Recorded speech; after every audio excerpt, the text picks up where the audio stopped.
Masih dalam rangkaian hari ulang tahun Kota Makassar ke-413 tahun, Dinas Sosial Kota Makassar menggelar kegiatan nikah massal untuk Kamis 3 Desember. Nikah massal salah satu sekolah yang menjadi tuan rumah pelaksanaan kegiatan ini, yakni SMP Negeri 13 dengan jumlah peserta 220 pasang.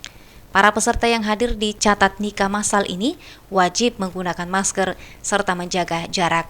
Mereka pun harus bersabar menunggu antrian. Uniknya, para peserta nikah massal ini menggunakan pakaian baju adat, baik calon pengantin pria maupun pengantin wanita.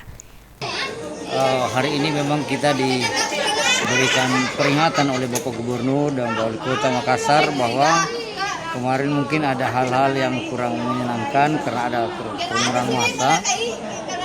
Tapi alhamdulillah hari ini memang pesertanya lebih banyak dari kemarin. Kemarin 193. Hari ini 220 pasang, sehingga hari ini kita memakai 20 ruangan untuk sidang, sehingga hakim yang kita gunakan itu akan lebih banyak dari hari kemarin.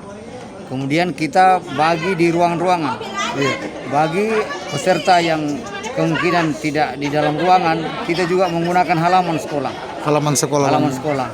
Sehingga betul-betul kita urai, dan itu kami untuk mengurai ini kami dibantu dari Polsek Sadapocini sebanyak 15 orang.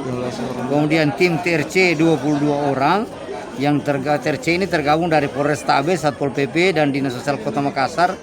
Alhamdulillah bertugas sebagai manusia, dan hari ini terbukti bahwa mereka betul terurai. Panitia sengaja memperketat peraturan protokol kesehatan untuk menekan laju penularan COVID-19. Di lokasi kegiatan, anggota kepolisian nampak berjaga agar tidak terjadi kerumunan. Ilham Cevi, Hairudin, Pajar TV, dan Pajar Radio melaporkan.